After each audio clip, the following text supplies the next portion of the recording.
En Syrie, après 8 années de guerre, le bilan est terriblement lourd. 550 000 morts, 7 millions de déplacés sur le territoire syrien et 7 autres millions de réfugiés en dehors des frontières, notamment au Liban, en Turquie, en Jordanie ou encore en Europe. Si l'État islamique en tant que proto-État est mort, la guerre en Syrie est-elle sur le point de se terminer ?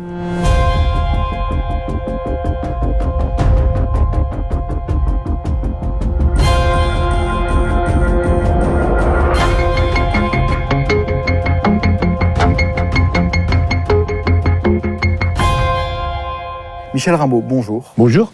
Je vous remercie d'avoir accepté mon invitation. Je vous en prie, moi je vous remercie de m'avoir invité. Michel Rimbaud, vous êtes ex-diplomate, ambassadeur de la France pendant plus de 10 ans. Aujourd'hui, vous enseignez au Centre d'études diplomatiques et stratégiques.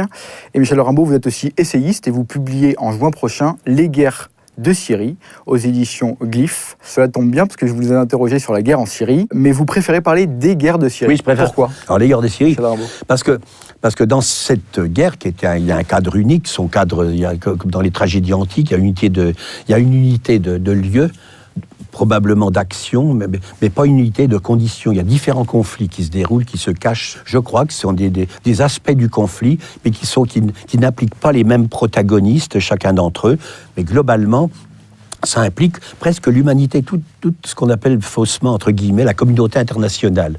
C'est-à-dire qu'il y a deux camps qui sont opposés en disant, dès le début, il y a le gouvernement syrien, qui pour moi est la Syrie légale, la seule Syrie légale, il n'y en a pas d'autre, qui est son armée légale, ses institutions légales et constitutionnelles, et son président légal. Bon. Et puis, il y a les alliés que cette Syrie a su se faire et su garder, la Russie, pour ne pas la citer, il y a l'Iran, pour ne pas le citer, il y a le Hezbollah, enfin certaines forces libanaises, comme le Liban tout entier, d'ailleurs peut-être le président Aoun, mais aussi le Hezbollah notamment. Maintenant, de façon surprenante, puisqu'on sait d'où l'Irak revient, quand même des forces irakiennes, voire même peut-être le gouvernement irakien, puis d'autres pays, qui soutiennent, disons, comme des pays comme l'Algérie, comme M. Bouteflika, d'autres pays peut-être qui ont soutenu ou qui soutiennent le gouvernement syrien légal. Et contre lui, il y a le reste. Pour le reste, alors il y a deux branches essentiellement. Il y a l'Occident, y compris sa composante israélienne. Il y a les États-Unis, bien évidemment, qui sont le grand maître d'œuvre de cette affaire. Après, leurs alliés, comme la France, la Grande-Bretagne, les pays de l'Union européenne, comme ça, puis les pays occidentaux de façon générale. Et puis Israël, évidemment, toujours présent, puisqu'il est à la fois au Proche-Orient. Bon, en même temps, c'est une partie prenante, disons, de l'Empire américain, de l'Empire atlantique. La deuxième branche, c'est évidemment toutes les forces islamistes. Alors, les forces islamiques, il y a sans entrer dans le détail, il y a celles qui relèvent, il y a deux obédiences qui sont en guerre stratégique l'une avec l'autre. Il y a les frères musulmans que soutiennent la Turquie et le Qatar. Et puis les wahhabites, qu'on appelle parfois les salafistes, parce que les wahhabites, plus exactement, c'est plus juste, je pense religieusement, je ne suis pas un expert religieux, mais c'est plus juste, donc que soutiennent les Saoudiens et les forces terroristes, évidemment de tous les pays, que ça soit notamment les frères musulmans, qui ont été à la pointe du combat en Syrie, mais également dans tous les pays arabes ou arabo-musulmans, on retrouve les frères musulmans. Alors vous avez évoqué les islamistes, est-ce que pour vous, les termes de révolution et de rebelles modérés sont un leurre ? C'est ce que je crois que vous écrivez dans les premières pages de votre livre. Vous pensez vraiment qu'il n'y a pas eu de volonté populaire, au début 2012 notamment, de renverser le système contrôlé par le parti Baas ? Non. D'abord, les événements ont bien commencé en mars 2011. Et il y avait les premiers attentats et les premières violences, notamment contre l'armée syrienne, en 2011, très vite. S'il y a eu effectivement quelques manifestations, c'était périphérique, ça n'atteindait jamais les grandes villes. Bachar el-Assad avait un fort soutien populaire et personne ne mettait en cause le pouvoir de Bachar el-Assad. Alors, pour les organisations, très vite, c'était organisé, moi je dis manipulé quand même, par des ONG. Des ONG dont les leaders, les figures médiatiques, les cyber-révolutionnaires avaient été formés en Occident. Ils n'ont pas été actifs seulement en Syrie, ils ont été actifs dans tout ce qu'on a appelé faussement les printemps arabes. Pour en revenir à la Syrie, je pense qu'il y avait certes des questions de mécontentement, liées notamment peut-être à une certaine corruption. Il y a eu, disons, peut-être certains déficits de démocratie, mais quel pays n'a pas un déficit de démocratie ? Citez-moi un, et je vais m'y installer aussitôt. Oui, pour autant, le système Baas contrôlait les choses en 2011 encore d'une telle façon. La figure de Bachar el-Assad pouvait être celle d'un réformateur, et c'était le cas d'après ce qu'on pouvait en lire et entendre même encore aujourd'hui. Le système Baas a une emprise importante sur le pays. Mais c'était Bachar al-Assad qui était le chef quand même. Alors il fallait qu'il manœuvre, qu'il joue. Alors il n'avait pas forcément toutes les coudées franches, mais il y avait un déficit de démocratie. Bachar al-Assad, je crois qu'on a toujours eu conscience. Il a essayé un premier essai de printemps, mais autonome, j'allais dire. Bon, mais la Syrie était déjà sous pression. La Syrie est sous pression depuis une éternité, et notamment à l'époque moderne. Et les premiers incidents, encore une fois, ont été très, très exagérés, et on remarquera que les premières manifestations ont été manipulées par les cyber-résistants, des ONG qui étaient financées et entraînées par milliers par les grandes fondations et les universités, et les organisations et les barbouzes américaines, et que finalement, et occidentale, mais enfin américaine essentiellement, on pourra revenir là-dessus. Mais le système des manifestants et des premières manifestations, très vite, il y a l'aspect religieux qui a pointé le nez dès les premiers mois. Il n'y a pas eu de période pacifique, de revendication pacifique. Vous n'y croyez pas? Non. Les premiers soldats, les premiers attentats qui ont été, ça a été peut-être 3 semaines après le déclenchement des événements. Début avril, vous croyez? Oui, il y avait quelques manifestations déjà, mais qui n'étaient pas des manifestations ampleurs. Il y a eu déjà des assassinats de soldats syriens, de soldats de l'armée. Rappelons que l'armée, c'est pas une armée alaouite, comme on dit toujours, c'est une armée nationale, une armée de conscription. L'armée syrienne, elle est en grande majorité sunnite. Et ses officiers sont en grande majorité sunnites. Ils ne sont pas alaouites spécialement. Il y a eu les différents glissements. Donc, dès 2011, après, il y a eu le grand massacre dont on a fait, on a beaucoup parlé, le massacre de Jisr-e-Shuroul avec 180 morts, quelque chose comme ça, des forces de l'ordre syriennes qui ont été massacrées par des islamistes, etc. Et donc, les islamistes ont très vite pris le pouvoir, comme ils ont pris la mainmise des événements, comme on les voyait d'abord au début, dès les premières manifestations, aller chercher les hommes, les femmes dans les mosquées, à la sortie de la prière du matin dans les mosquées, à potron minet, comme on dit. On les filmait avec des appareils tremblotants, ce qui donnait les images de Al Jazeera, les chaînes panarabes, qui ont popularisé et qui ont fait les propagandistes de la révolution, entre guillemets. Et au bout de 10 minutes, vous pouvez rentrer chez eux, on leur remettait une somme d'argent coquette en disant « ça suffit pour aujourd'hui ». C'était diffusé dans tous les réseaux sociaux, sur les télévisions, et on recommençait le lendemain. Des fois, vous aviez 30 personnes. 30 personnes, quand on sait bien manipuler les affaires, ça se transforme en une foule. Ça, c'est pas à vous, je vais apprendre ça. Alors, il y a eu le glissement terroriste très très vite. La grande étape, la première étape, ça a été l'internationalisation dès le mois d'octobre 2011, c'est-à-dire dans la même année, 7 mois après, ça fait 7 mois après le début des événements, là quand même c'est porté au Conseil de sécurité. Il y a une mission de la Ligue arabe et des Nations unies qui est mandatée, je connais bien l'un des responsables, qui ont été mandatés. C'était une mission qui était très très diverse et qui n'était pas favorable spécialement au gouvernement syrien a priori, mais seulement son rapport, ils ont été honnêtes, son rapport, ils ont dit mais enfin c'est pas du tout ce qu'on dit, et donc le rapport, c'est pas le gouvernement syrien qui est responsable de toutes les horreurs que l'on voit déjà. Et donc ils ont fait un rapport, ce rapport a été considéré comme nul et non avenu à la fois par les Nations unies et par la Ligue arabe, parce qu'il dérangeait, il allait à l'encontre de ce que l'on voulait prouver. Et 2012, le virage terroriste, le premier grand attentat, c'est ça. Et la dérive djihadiste, dès 2011, 2012, disons l'été 2012, la dérive djihadiste, c'est-à-dire on appelle l'appel au djihad à la guerre sainte, et donc ça accourt de partout. Alors, oui, 2019... Alors le bilan très succinctement, et après 2019 avec la fin de l'État islamique, avec le cas des YPG kurdes et d'Idlib. Le bilan, on le connaît. Alors on peut mégoter, on peut ergoter sur les chiffres, mais enfin c'est en gros, on dit 450 000, je crois, peut-être plus, peut-être moins. 500. Bon, peu importe. Enfin, j'y allais, malheureusement, on n'est pas à 50 000 morts près. C'est un nombre considérable en tout cas, dont la moitié à peu près, qui appartiennent aux forces de l'ordre, à l'armée syrienne, ce qui en dit long quand même sur la guerre qu'ils ont menée. Et ensuite, en sachant que toutes les atrocités et les exactions, les attentats, les attaques, toutes les victimes qui sont attribuées, qui ont été faites par l'État islamique, mais tous les groupes terroristes, pas que Daesh et Al-Qaïda. Al-Qaïda, ça a été le Jabhat al-Nusra, Hayat al-Tahrir al-Sham, qui sont donc les franchises, comme on dit. Le nom qu'il a importé, c'est la branche d'Al-Qaïda. Et puis, un tas de groupes qui sont à badge interchangeable et qui peuvent changer pour échapper aux Nations Unies, aux sanctions, pour ne pas être considérés comme groupe terroriste. Et Daesh, toutes les victimes des islamistes, des atrocités, y compris de l'armée libre syrienne, qui a été une espèce de nuage d'ectoplasme dans les premiers mois. Dès qu'il y a eu un appel au djihad, et dès que les premiers volontaires étrangers djihadistes, et dès que les premiers groupes terroristes sont entrés en action, l'armée libre syrienne s'est dissoute, je dirais, s'est dissolue plutôt dans dans les groupes terroristes. Elle a disparu. Elle est restée sous forme de traces. Les seuls qui ont maintenu son souvenir dans les mémoires, c'est les Occidentaux qui voulaient à tout prix qu'il y ait une opposition modérée, une opposition libérale. On notera, il y a les réfugiés, les déplacés, les exilés, vous les avez donnés, je ne répète pas, par million. Plus d'un Syrien sur deux a été victime de l'exil, d'être réfugié, déplacé à l'interne, à l'externe, etc. Sans compter les blessés, les estropiés, etc. Il y en a 1, 2, 3 millions. Et puis après, toutes les atrocités de la guerre, des bombardements. Alors effectivement, des bombardements, on ne peut pas dire c'est pas que des... mais de toutes les exactions, puis de l'armée syrienne. Je veux dire, le gouvernement syrien, c'est un État légal, il doit ramener là, c'est son rôle, il est fait pour ça. Bon. Et donc l'armée syrienne détient le monopole de la violence légale normalement, mais en Syrie on en est loin de la violence légale. La Syrie donc a eu affaire à, on dit, je sais pas, 115 ou 120 États de la communauté internationale qui, par l'humour bien connu de l'Occident, disons, s'est intitulé eux-mêmes pour échapper aux soupçons, le groupe des amis du peuple syrien. Alors c'était tous les ennemis qui étaient rassemblés là-dedans. Il y avait, disons, au pic de la gloire de ce groupe, il y avait 114 États, certains disent 120, mais c'était 114, le groupe à Marrakech en décembre 2012. C'était déjà, il y avait eu cette flambée, et tout le monde voulait faire partie de ça, c'était comme un grand raout planétaire.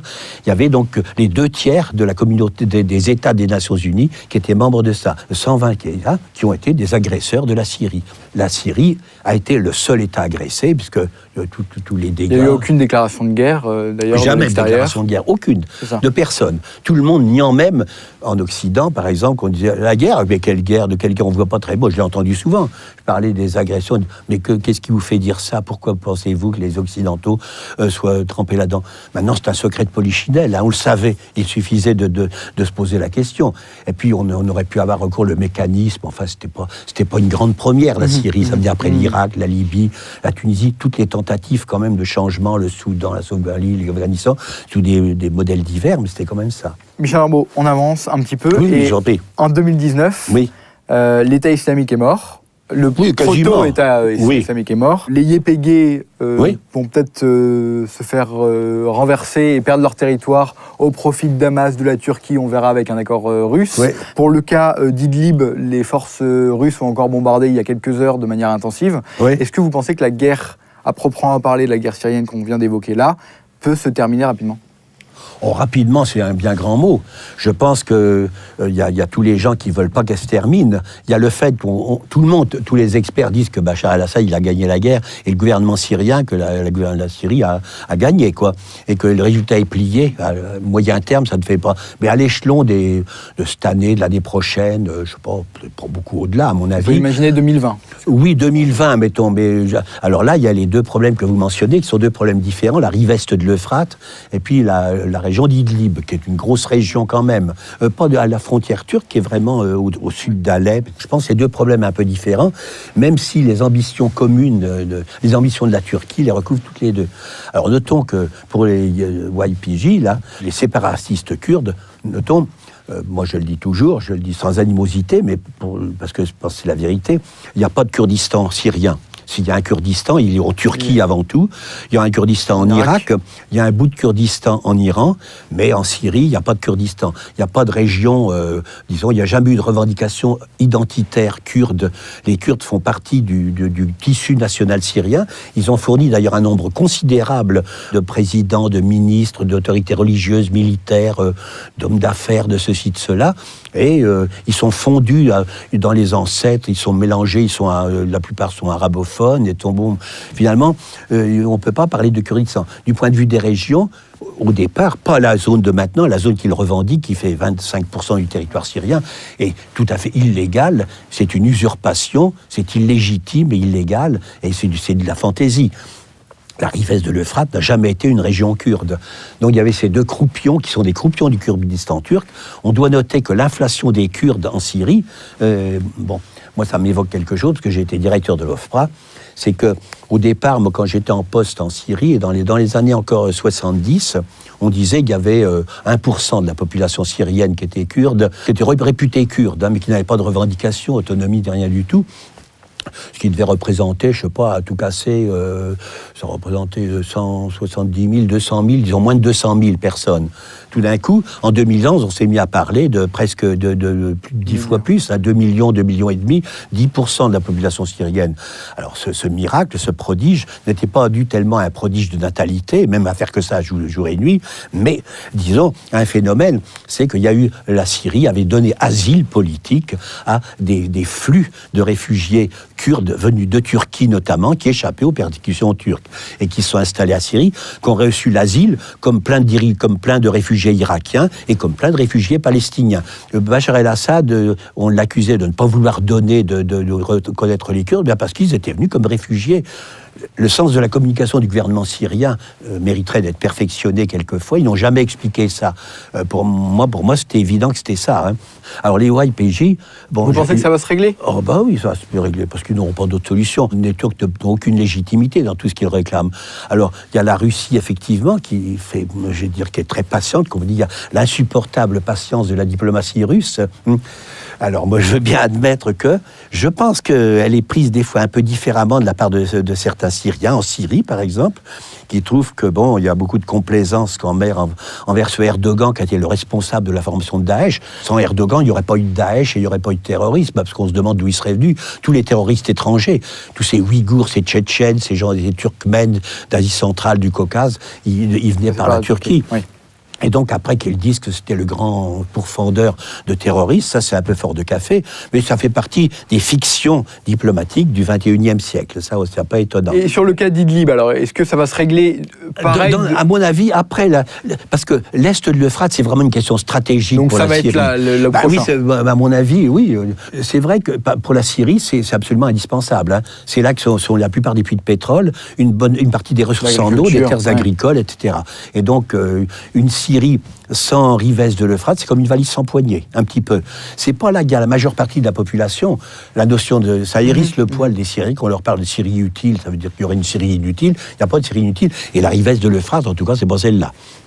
Alors, après, je pense que ce qui bloque tout, c'est une présence résiduelle américaine, mais qui seront bien obligés de partir. Alors justement, on va y venir.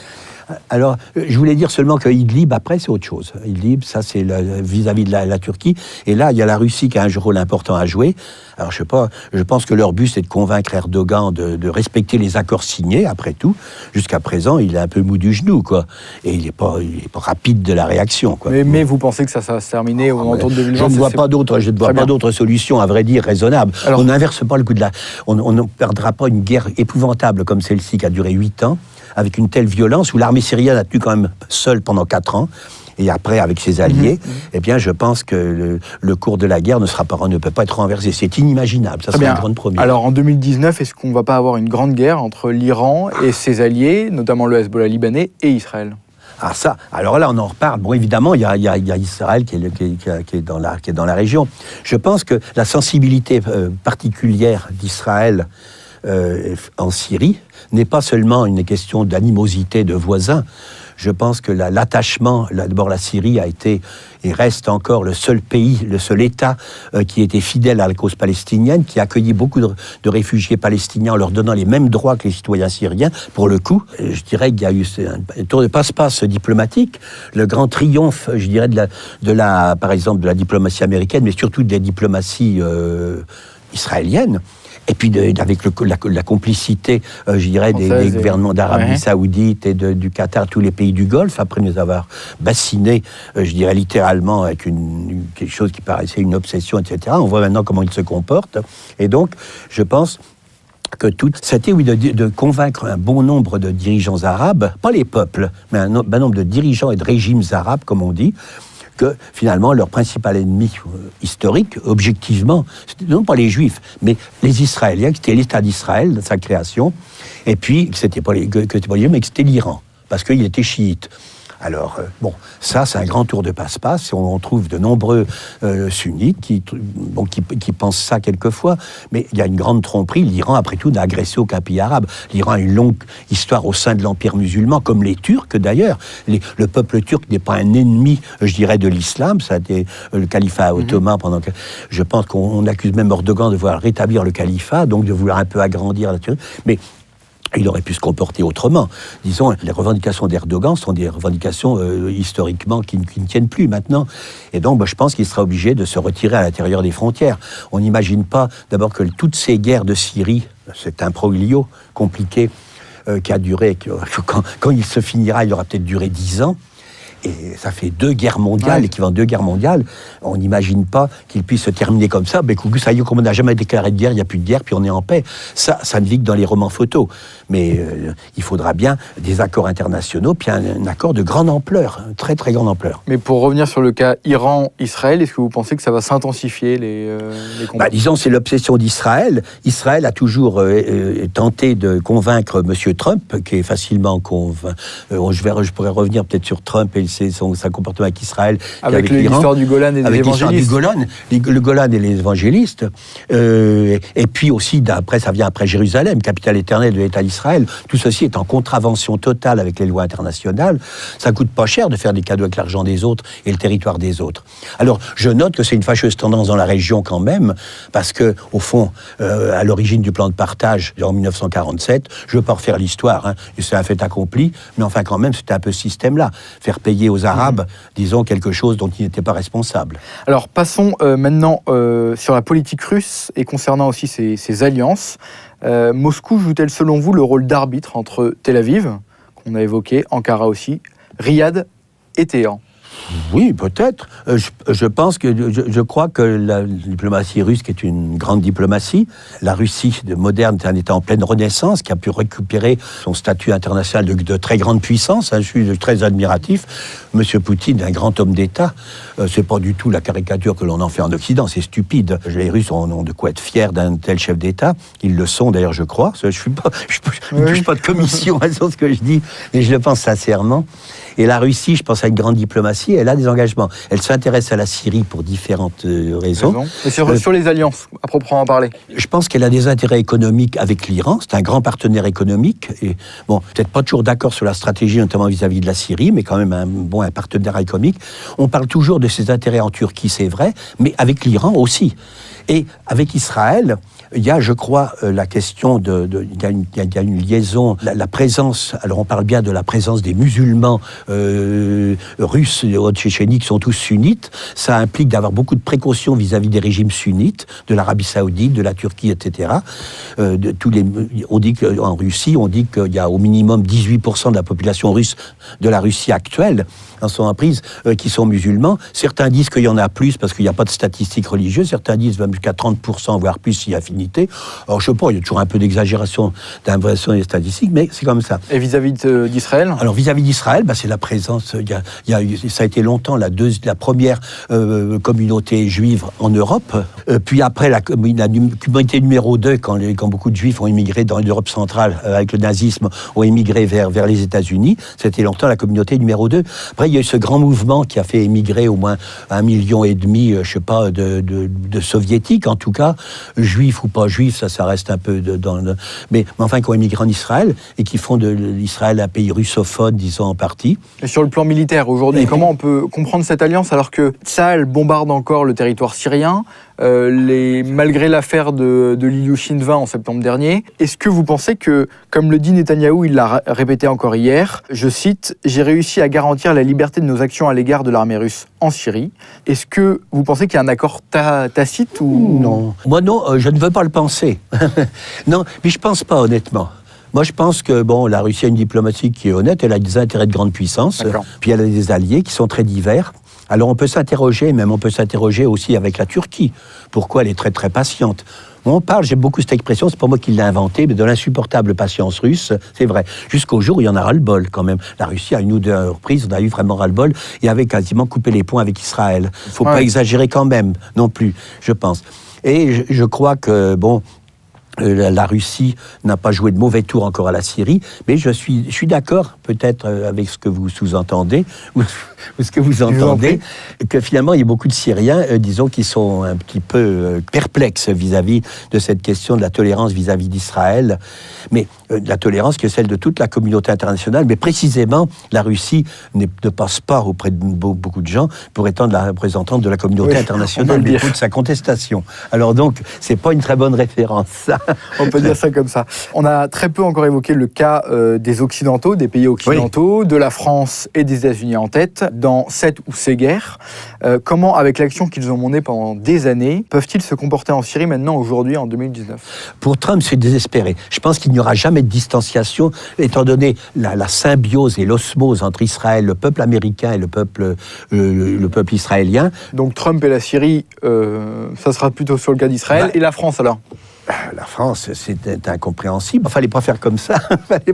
Non, je pense que c'est ça en remède actuellement. Il faudrait reconnaître. Il n'y a que les imbéciles qui ne reconnaissent pas leur tort. Si on s'aperçoit vraiment comme un tel déni de justice, de réalité, de droit, d'illégalité, on ne peut pas avancer tous les arguments, dire ce qu'on fait est légitime et légal alors que c'est illégal et illégitime. On doit reconnaître qu'on s'est trompé et on fait table rase. Et qu'on a fait beaucoup de dégâts et que quand même les peuples syriens ont plein de raisons de nous en vouloir beaucoup.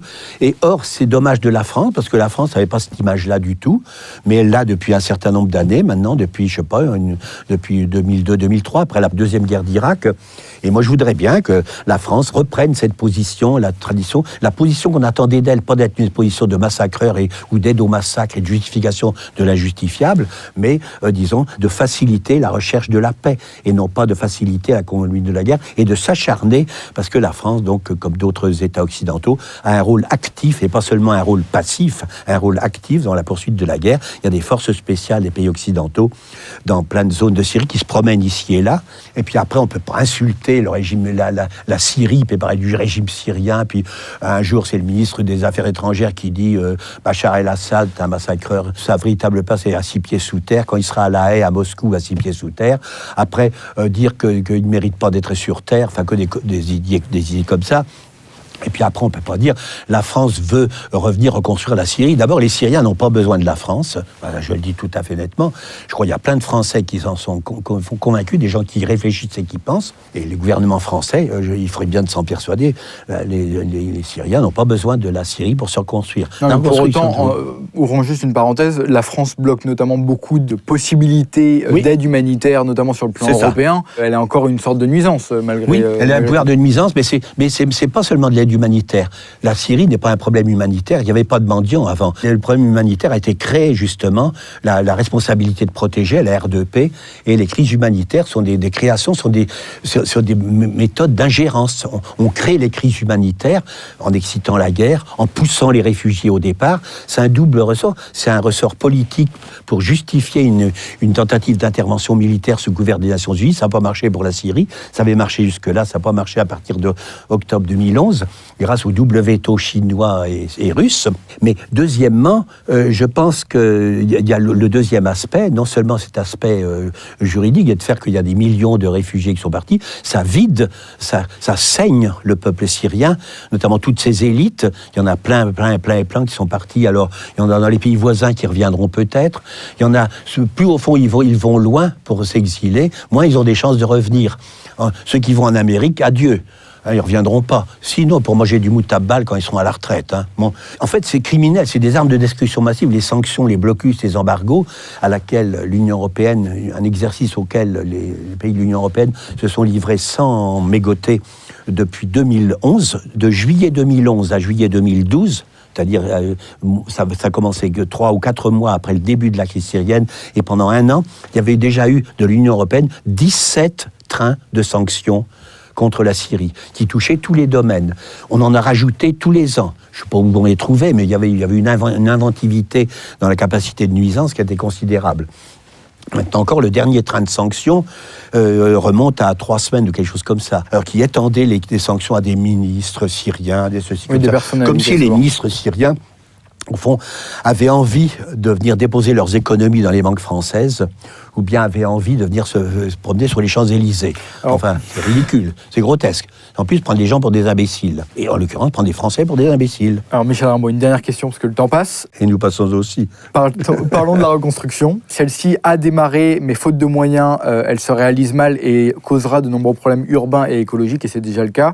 Pensez-vous que les anciens ennemis arabes d'El-Assad et du système syrien, l'Arabie Saoudite en tête, peuvent participer à cette reconstruction. Et j'ajoute, parce que c'est la dernière question, est-ce que vous pensez que ça va aussi être le cas pour les Européens ? Écoutez, pour les sanctions, je pense que le gouvernement syrien est ferme et le président syrien est ferme. Et je rappelle qu'il a le droit de parole sur ce qui concerne l'avenir de la Syrie. Le problème de la Syrie ne doit pas être réglé ni par les Arabes, ni par les Turcs, ni par les Israéliens, ni par les Européens. C'est au peuple syrien de décider.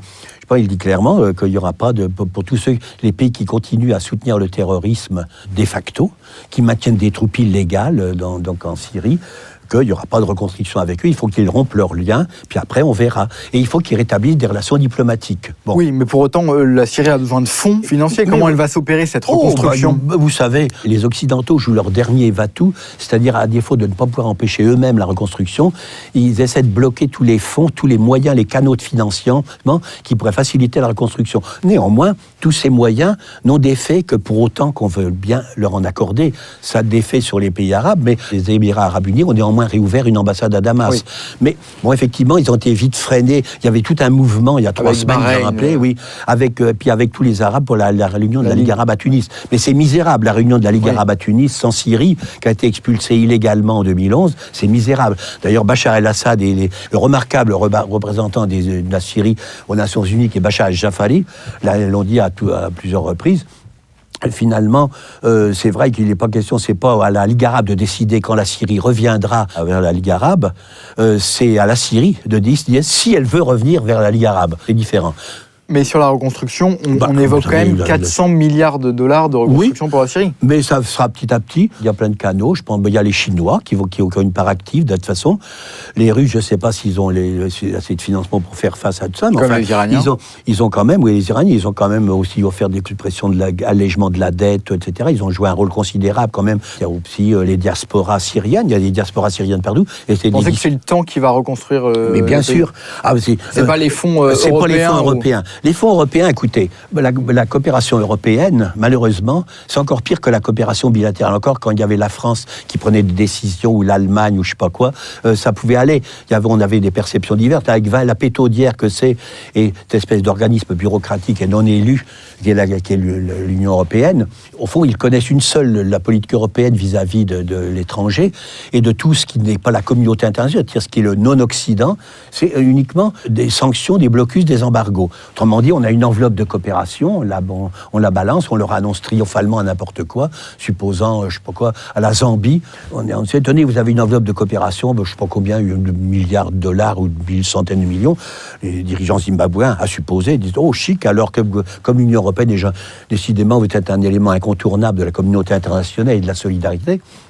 Ils sont en manque de peau. Dès le lendemain, on dit « Ah bah oui, mais par conséquent, mais d'abord, il faut que vous remettiez de l'ordre. » Et en attendant, on suspend l'enveloppe qui a été accordée par l'accord de Cotonou, l'accord de Yaoundé, l'accord de je ne sais plus trop quoi. L'enveloppe est suspendue et elle ne sera jamais versée. Donc en gros, c'est une aide virtuelle, quand même, grandement. De plus en plus, c'est une aide virtuelle qui est annoncée, mais qui n'est jamais donnée. Merci beaucoup, Michel Rimbaud, pour toutes vos réponses. Je rappelle que vous avez été ambassadeur pour la France pendant plus de 10 ans et que vous publiez aux éditions Glyph en juin prochain Les guerres de Syrie.